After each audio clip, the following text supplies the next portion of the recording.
और दिल्ली के पीरागढ़ इलाके में एक कार में 3 लाशें मिली थी और इस पर बड़ा अपडेट यह है कि इस मामले में पहली गिरफ्तारी हो चुकी है। पुलिस ने कमरुद्दीन नाम के कथित बाबा को गिरफ्तार किया है। इस बाबा से लंबी पूछताछ हुई और उसके बाद पुलिस ने उसे गिरफ्तार कर लिया और दिल्ली में कार के अंदर ट्रिपल मौत की मिस्ट्री में यह बड़ी गिरफ्तारी है। दिल्ली का पीरागढ़ इलाका, यहां एक कार के अंदर 3 लोगों के शव बरामद हुए।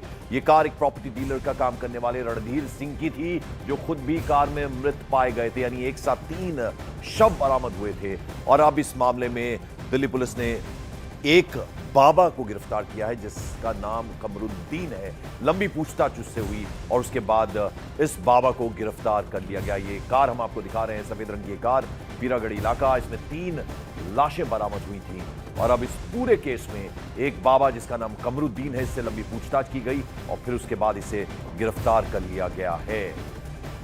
अब जाहिर बात है क्या कुछ बातें इससे हुई और अब इसके पीछे क्या कोई और लोग भी हैं, उसके बारे में भी अब तफसील से खबर सामने आएगी।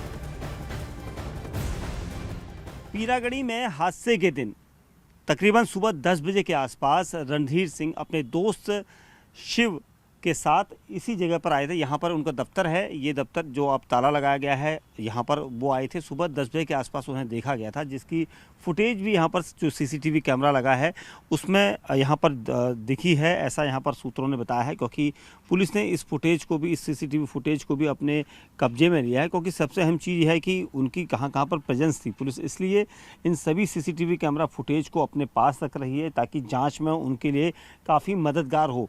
रणधीर सिंह के साथ उनके दोस्त भी यहाँ पर हमेशा अक्सर प्रॉपर्टी को लेकर आते थे, क्योंकि उनका यही दफ्तर था, हमेशा रोज़ाना यहीं पर पहुँचते थे। और ये पूरा जो आपको दिख रहा है प्लॉट, ये सारे प्लॉट्स उन्हीं के हैं और ये सब किराए में दिए गए हैं। ये कहा जा रहा है कि करोड़ों की, अरबों रुपए की ये प्रॉपर्टी है जिसके मालिक रणधीर सिंह थे। उनके पास लाखों रुपया किराया आता था, लेकिन जिस तरह से आर्थिक रूप से स्थिति को लेकर सवाल उठ रहे थे, वो सारी चीज़ें यहाँ पर किनारे इसलिए हो जाती हैं क्योंकि ये पूरा एरिया उनका किराए का एरिया था। इन्होंने अपने जो जितने भी प्लॉट्स हैं उनको सबको किराए पर दिया था और उसका किराया लाखों की संख्या में, लाखों रुपयों में आता था। और इसीलिए पुलिस की टीमें इस गुत्थी को सुलझाने में जुटी हुई है, क्योंकि जब उनका किराया लाखों रुपया आता था तो कहीं ना कहीं उनके पीछे कई ऐसे लोग लग गए थे जो उनकी रकम को हड़पना चाहते थे। और शायद ये भी एक पहलू था, ये भी एक वजह थी, ये भी एक एंगल है, क्योंकि अगर रणधीर सिंह के पैसे को वसूलना चाहते थे लोग कुछ, तो वो तांत्रिक के सहारे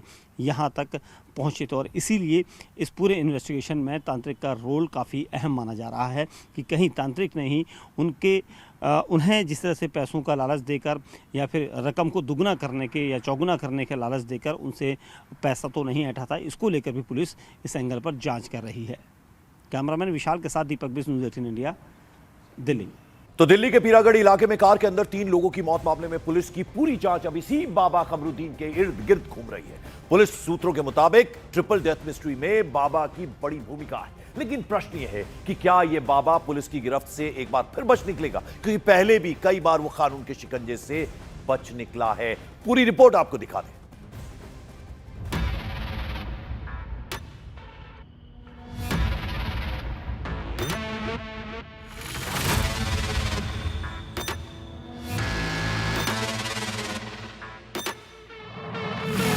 दिल्ली के पीरागढ़ी इलाके में कार के अंदर मिली 3 लाशों का कनेक्शन एक तांत्रिक से जुड़ रहा है।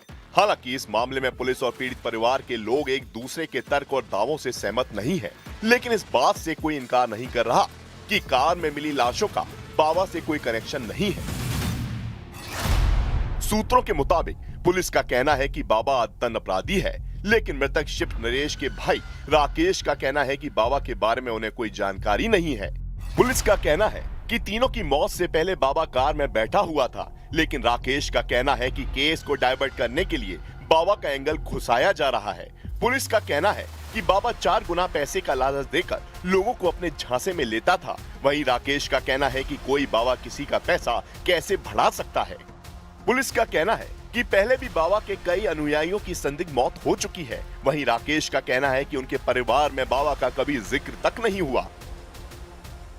एक तरफ दिल्ली पुलिस बाबा की पूरी कुंडली को खंगालने में जुटी हुई है, तो वहीं दूसरी तरफ मृतक के परिजन इस बात को पूरी तरह से दरकिनार कर देते हैं कि बाबा का इस केस में कोई रोल है, क्योंकि बाबा अचानक इस गाड़ी में आया और उसके बाद वो कहां से इस केस में फिट होता है, इसको लेकर पुलिस जांच कर रही है। मृतक शिव नरेश के भाई राकेश ने न्यूज 18 इंडिया से रहस्यमयी बाबा के बारे में खुलकर बात की और पुलिस पर सीधा आरोप लगाया कि इस डेथ मिस्ट्री में पुलिस बाबा का एंगल जानबूझकर फिट करने की कोशिश कर रही है। ये क्या एक बाबा का लिंक आ रहा है सामने? बाबा अंतिम समय में उनके साथ था, क्या आपको इसके बारे में कुछ पता है? नहीं, इसके बारे में कोई जानकारी नहीं है। क्या कभी किसी बाबा का जिक्र परिवार में हुआ था या आपसे उन्होंने किया हो? नहीं, हम लोगों से ऐसा जिक्र कहीं भी नहीं हुआ है और मेरे हिसाब से जो है खुद का आकलन ये है कि ये केस को डाइवर्ट करने का ये ऐसा किया जा रहा है। वहीं दिल्ली पुलिस के सूत्रों के मुताबिक बाबा की क्राइम कुंडली पुलिस के हाथ लग चुकी है, इसलिए ट्रिपल डेथ मिस्ट्री केस में पुलिस की जांच बाबा के इर्द गिर्द घूम रही है। दिल्ली पुलिस के सूत्रों के मुताबिक बाबा पर पहले भी कई आपराधिक मामले दर्ज हैं। बाबा के कई अनुयायियों की पहले भी संदिग्ध मौत हो चुकी है। बाबा के कई अनुयायी गायब हो चुके हैं। बाबा हमेशा सबूतों के अभाव के चलते। और दिल्ली डीसीपी ऑफिस से हमारे सहयोगी दीपक बिष्ट हमारे साथ जुड़े। दीपक, ये ट्रिपल मिस्ट्री जो मर्डर मिस्ट्री है उसमें कमरुद्दीन बाबा ये पहले भी कई बार कानून के शिकंजे में आया लेकिन बच निकला है। इससे इस बार सवाल जवाब हुए। क्या कुछ कह रही है पुलिस, क्या कुछ निकल कर आया अभी तक जांच में?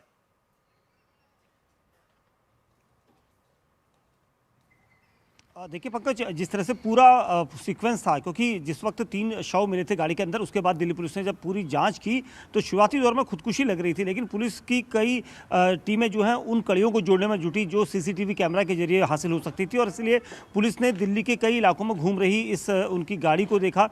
फुटेज में एक बंदा नज़र आया जो चौथा शख्स था इस गाड़ी के अंदर, और शुरुआत से उनके पीड़ित परिवार ये कह रहे थे कि आगे की सीट में कोई बैठा था, उसको जरूर ढूंढा जाए, उसको तलाशा जाए। और पुलिस ने जब इसकी सर्च की तो एक नया नाम सामने आया, कमरुद्दीन ढोंगी का। इस ढोंगी के बारे में जब जानकारी जुटाई गई तो पता चला कि काफ़ी समय से एक्टिव था और 3 महीने से इन लोगों के संपर्क में था। इसमें जो महिला की मौत हुई है लक्ष्मी, उसके संपर्क में था बाबा, और उसने उसके बाद प्लान बनाया था कि 2 लाख रुपये लाइए और वो धन वर्षा कर देंगे, ये करोड़ों में जो है वर्षा हो जाएगी और करोड़ों रुपया मिल जाएगा। इसी को लेकर रविवार को ये प्लान बनाया गया था। बाबा से जब मिलने गए थे तो बाबा ने लड्डू में कुछ ऐसा जहरीला पदार्थ मिलाया था जिसके बाद इनको तीनों को दिया गया खाने के लिए गाड़ी के अंदर। उसके बाद उसमें नींद की गोलियां भी थी, ऐसा सूत्र बता रहे हैं, जिसके बाद इनकी मौत हुई है। पुलिस का कहना है कि अभी इनके पूरे केसेस देखे जाएंगे, कहां पर इसके विक्टिम है उसके बाद, क्योंकि 2 बार पहले भी ये जेल से छूट चुका है और इसीलिए इसकी पूरी कड़ियां जोड़ने की यहाँ पर कोशिश की जा रही है। पंकज, दीपक बिष्ट, आप नजर बनाए रखें, जैसे कोई बड़ा अपडेट आएगा वापस आपके पास लौटेंगे।